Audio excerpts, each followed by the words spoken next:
ஜப்பானியர்கள்.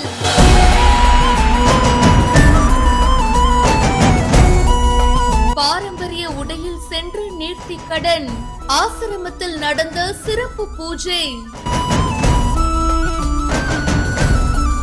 பழனி முருகன் கோவிலுக்கு நம்ம முருகனை பாக்குறதுக்கு பாத்தீங்கன்னா எக்கச்சக்கமான பக்தர்கள் வருவாங்க. தமிழகம் மட்டும் இல்லாம வெளியூர்ல இருந்தும் வருவாங்க. இப்போ ஜப்பான்ல இருந்து நிறைய பக்தர்கள் பயபக்தியோட வந்து சாமி கும்பிட்டுருக்காங்க.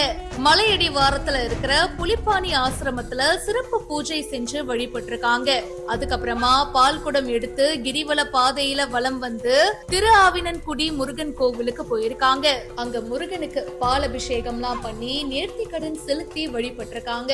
எந்த ஒரு ஊருக்கு போகும்போதும் பாத்தீங்கன்னா அந்த ஊரோட பாரம்பரிய முறைப்படி சில விஷயங்கள்லாம் ஃபாலோ பண்றது ரொம்பவே நல்ல விஷயம். அததான் இப்ப ஜப்பான்காரங்களும் பண்ணிருக்காங்க.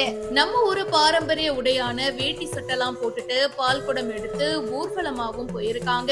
இந்த வீடியோ பத்தின உங்களுடைய கருத்துக்களை கமெண்ட் செக்ஷன்ல சொல்லுங்க. மேலும் பல இன்ட்ரெஸ்டிங்கான விஷயங்களுக்கு இப்பவே பிஹைண்ட் ரூட்ஸை ஃபாலோ பண்ணுங்க.